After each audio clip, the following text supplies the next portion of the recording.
नमस्कार दोस्तों। राजस्थान के जैसलमेर में केंद्रीय वित्त मंत्री निर्मला सीतारमण की अध्यक्षता में जीएसटी काउंसिल की बैठक हुई।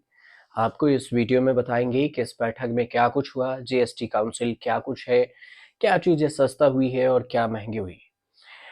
इस बैठक में आम सहमति से कई बड़े फैसले लिए गए। इन फैसलों का ऐलान खुद वित्त मंत्री निर्मला सीतारमण ने दी हैं और ये बैठक 55वीं बैठक थी। 21 दिसंबर 2024 को हुई। राजस्थान के जैसलमेर में सुबह 11 बजे से बैठक हुई और लगातार कई घंटों तक ये बैठकें चली। वित्त मंत्री निर्मला सीतारमण की अध्यक्षता में बैठक के दौरान कई चीजों पर जीएसटी रेट बढ़ाया भी गया और कुछ चीजों पर जीएसटी रेट कम करने का फैसला टाल दिया गया। तो क्या सब चीजें हैं जो इस जीएसटी काउंसिल के बैठक में कौन-कौन सी चीजें सस्ती हुई है, कौन-कौन सी महंगी हुई है, किस चीजों को लेकर आम आदमी को झटका लग सकता है, ये आपको बताते हैं इस वीडियो में।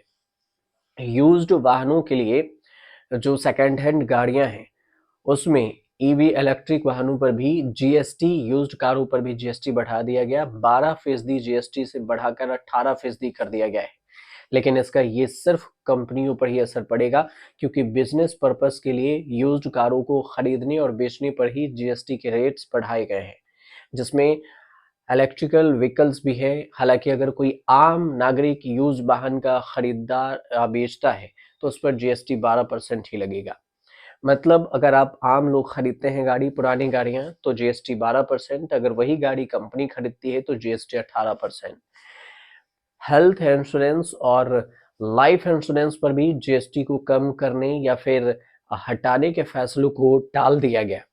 इसके साथ ही जोमेटो और स्विगी जैसी जगहों से ऑनलाइन फूड ऑर्डर करने पर जीएसटी रेट को कम करने के प्रस्ताव को भी टाल दिया गया है। जीएसटी उतना ही रहेगा।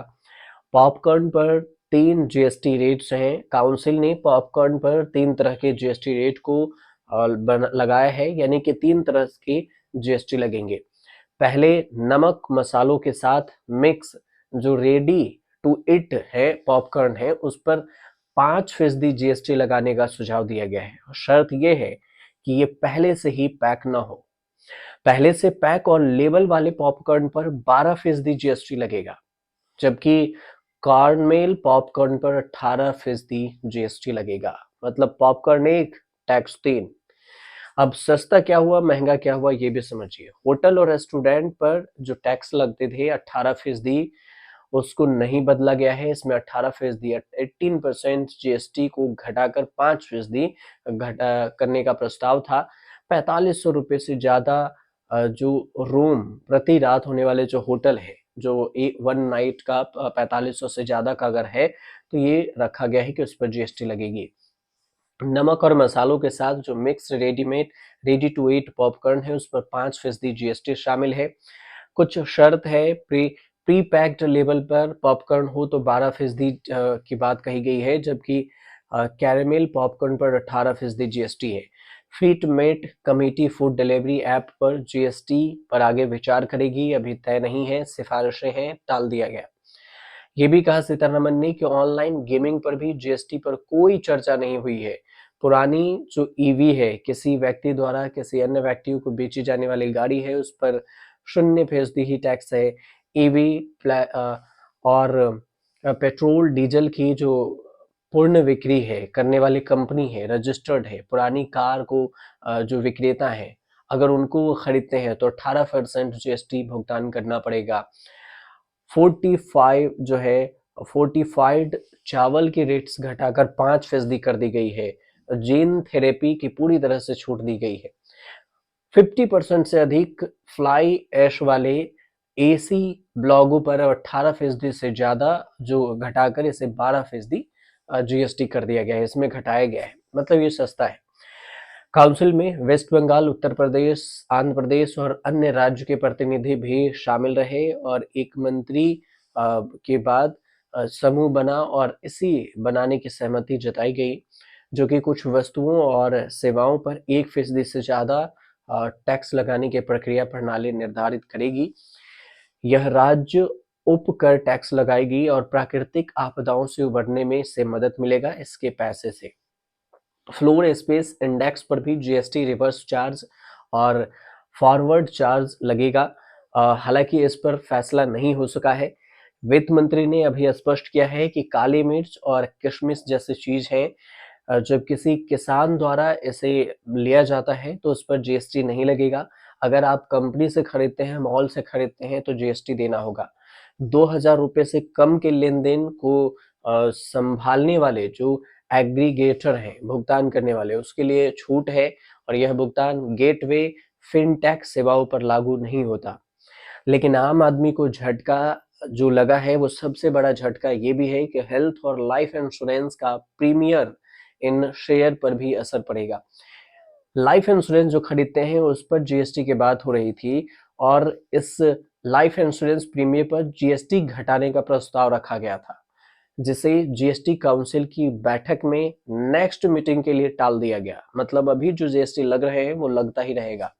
इसका मतलब ये है कि अभी भी लोगों को अपने इंश्योरेंस पर पुराने टैक्स रेट के हिसाब से प्रीमियर जमा करने पड़ेंगे। जीएसटी परिषद की 55वीं बैठक हुई। स्वास्थ्य और जीवन बीमा निगम हो या प्रीमियर पर करने वाले जो फैसले थे, वो किसी वजह से बोला गया, टाल दिया गया, कोई स्पष्टीकरण नहीं दिया गया।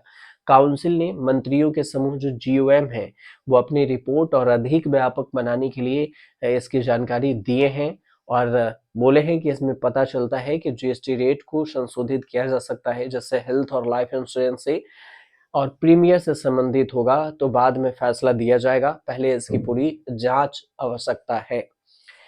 तो फिर अभी कितना लगता है जीएसटी? सबसे बड़ा तो सवाल ये भी है कि हेल्थ इंश्योरेंस प्रीमियर पर कितना जीएसटी लगता है। स्वास्थ्य बीमा और term life insurance unit liquid insurance plan पर 18% जीएसटी आपको भरने पड़ते हैं अभी। एंडोमेंट प्लान पर जीएसटी आवेदन अलग अलग है। पहले वर्ष में 4.5% है और दूसरे में 2.25%। और यही जीवन बीमा के लिए सिंगल प्रीमियर एन्युटी पॉलिसी है, जिस पर 1.8% जीएसटी लगती है अभी। ये रेट सभी वर्ग के, सभी आयु के लोग जो भी प्रीमियर लेंगे उन पर लागू होगा। स्वास्थ्य बीमा पर जो जीओएम की मीटिंग है उसमें कहा गया 16 दिसंबर को राज्य और केंद्र सरकार ने राजस्व जो अधिकारियों के साथ अपनी सिफारिशें रखी है। इस सिफारिशें में क्या कुछ बात की गई है, इसमें कहा गया है कि जीवन बीमा के लिए छूट हो। जीओएम ने परिवार के सदस्यों को कवर करने वाले जो प्योर अवधि की प्रिंसिपल जीवन बीमा पॉलिसी है उसमें जीएसटी छूट का प्रस्ताव दिया था। इसका मतलब ये होगा कि ये पॉलिसियां जीएसटी के अधीन नहीं होगी।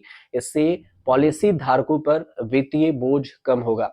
सीनियर सिटीजन के लिए हेल्थ बीमा पर भी छूट की बात कही गई थी, लेकिन ये सब अभी सिफारिश में है। बुजुर्गों की आबादी के लिए ये भी देखा गया कि उनके हेल्थ सर्विसेज जीवन बीमा में कुछ छूट मिल जाए, लेकिन अभी इस पर कोई भी सरकार नहीं कुछ कह पाई है। पर्सनल हेल्थ इंश्योरेंस और जीएसटी पर भी कम करने की बात थी, लेकिन ये भी प्रस्ताव कहा गया था 5% कम किया जाए।